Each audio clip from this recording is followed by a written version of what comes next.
Le Bénin, à l'instar de la communauté internationale, célèbre aujourd'hui, dimanche 21 février 2021, la journée internationale de la langue maternelle. En prélude à cette célébration, le ministre des Enseignements secondaires, techniques et de la formation professionnelle, Marion Capo, s'est adressé au peuple béninois. On l'écoute, il est au micro de Karina Denilly et de Prudence Koussoran.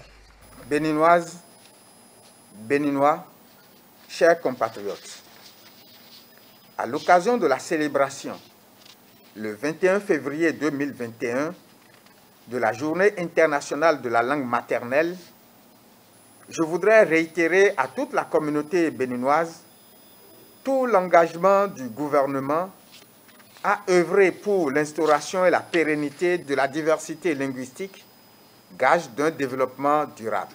Mesdames et messieurs, le thème retenu par l'UNESCO cette année pour la célébration de cette journée est promouvoir le multilinguisme pour l'inclusion dans l'éducation et la société.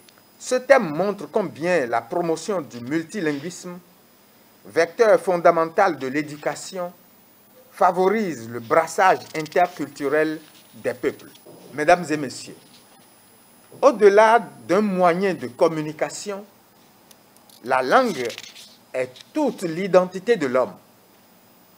Elle cristallise nos valeurs culturelles et cultuelles. Sa diversité reflète la richesse de nos us et coutumes. De ce fait, en tant que canal privilégié du transfert des connaissances et des idées, les langues autochtones jouent un rôle fondamental dans la formation et dans le développement de l'humanité.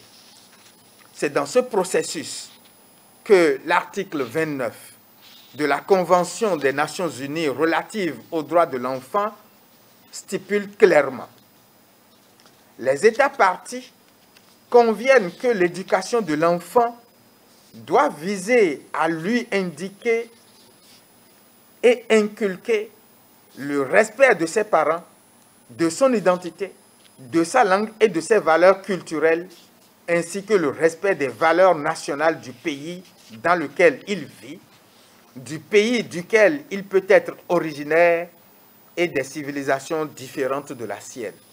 Le thème de cette année est en phase avec l'objectif 4.7 des objectifs du développement durable qui préconise que d'ici à 2030, tous les apprenants acquièrent des connaissances et compétences pour promouvoir le développement durable, notamment par l'éducation en faveur de la promotion d'une culture de paix et de non-violence, de la citoyenneté mondiale, de l'appréciation de la diversité culturelle et de la contribution de la culture au développement durable. Les locuteurs d'une langue partagent une culture commune avec des communautés des pays voisins.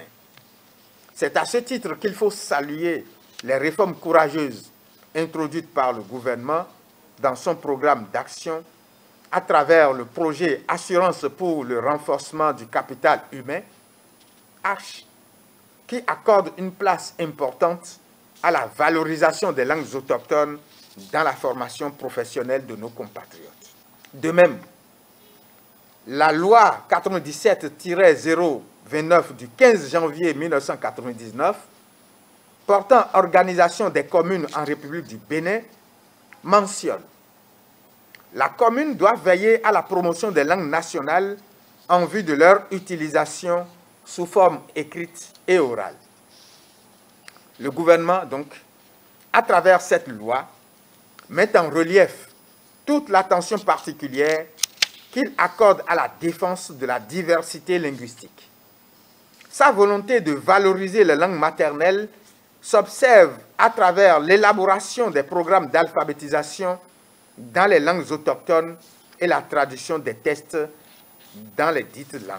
Mesdames et messieurs, œuvrons donc pour une éducation inclusive fondée sur le multilinguisme tout en nous engageant tous ensemble pour relever le défi de l'alphabétisation et de la promotion des langues nationales au Bénin.